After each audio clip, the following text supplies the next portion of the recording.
Hi everyone! If you happen to be new here, welcome to my channel.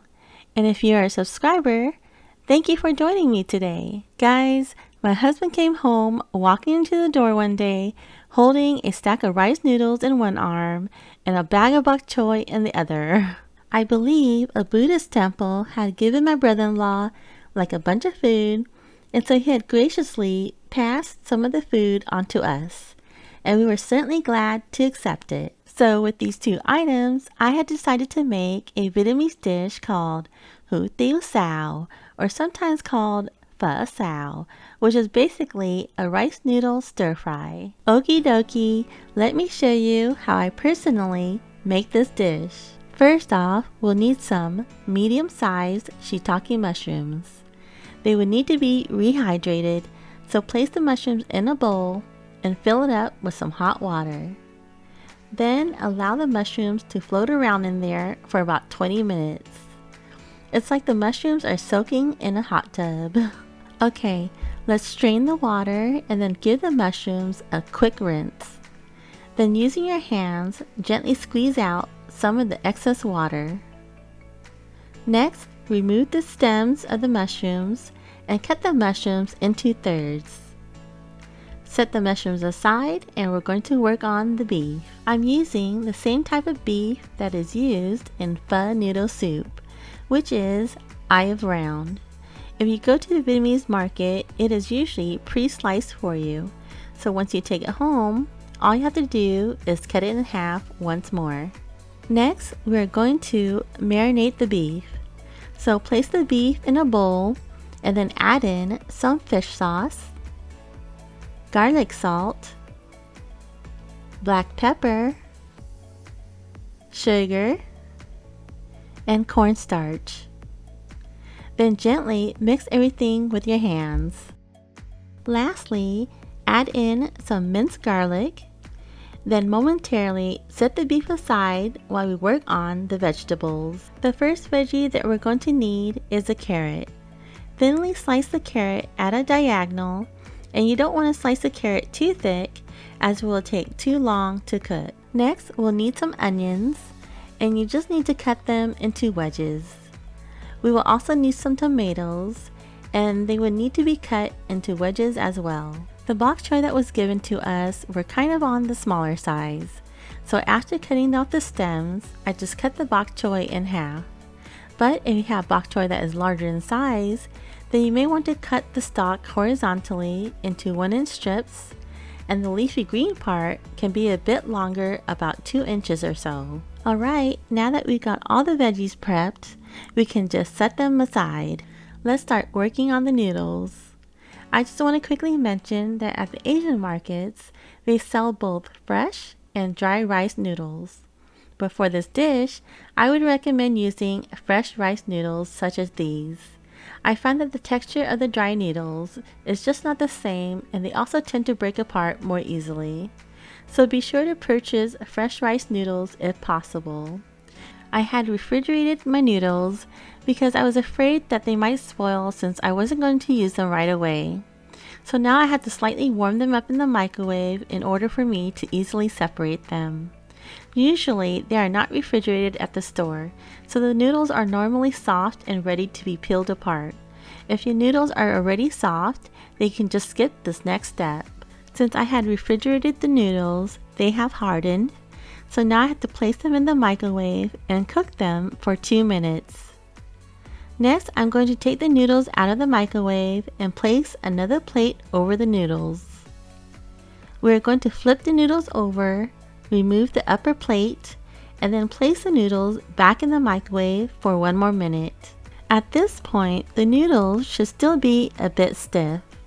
You don't want them to be too soft, as they will break apart easily. Now dump the noodles into a large bowl and use your hands to separate them. Then, like everything else, just set the noodles aside. The last thing that we need to work on is the stir-fry sauce.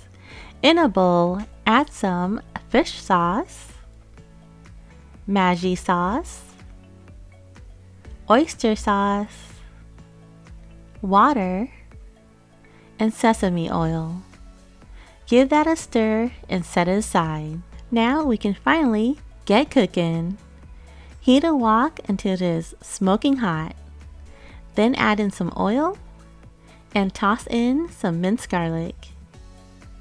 Add the noodles to the pan and give it a quick toss. Then allow the noodles to sit undisturbed for about a minute or two, or until the bottom of the noodle is slightly crispy. If you would like your noodles to be crispier, then just let it sit longer in the pan. Okay, toss the noodles and pour in 4 tablespoons of the stir-fry sauce that we had made earlier, and reserve the rest of the sauce for later use. Once the noodles are coated with the sauce, go ahead and turn off the heat. Then transfer the noodles to a large platter.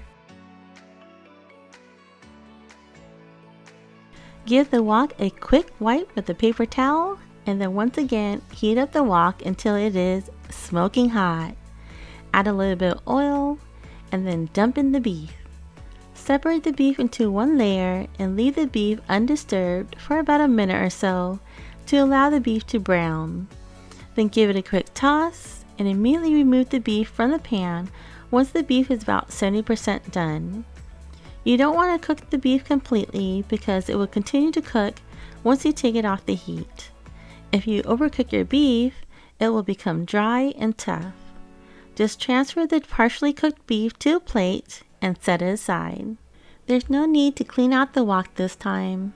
Just add some oil to the pan and turn the heat on to medium. Once the oil is hot, add in the carrots and shiitake mushrooms. Cook them for about 2 minutes, then toss in the onions. You don't want to add in the onions first because they will be too soft at the end of the cooking process. You still want them to have a bit of bite in them. If you see that the bottom of the pan is dry, you can always add another tablespoon of vegetable oil. Now cook the onions for about a minute, then dump in the tomatoes and immediately reduce the heat to medium-low. Give the tomatoes a toss and add in the remainder of the stir-fry sauce. Lastly, add in the bok choy and cook the bok choy until it is wilted. Now return the noodles and the beef to the wok. Once the noodles and beef are coated with the sauce and are heated through, you can go ahead and turn off the heat. Sprinkle on some black pepper and it's done. If you want, you can squeeze some hoisin sauce and sriracha over the noodles, or you can serve the pear on the side as a dipping sauce. Now this dish is completely customizable, guys.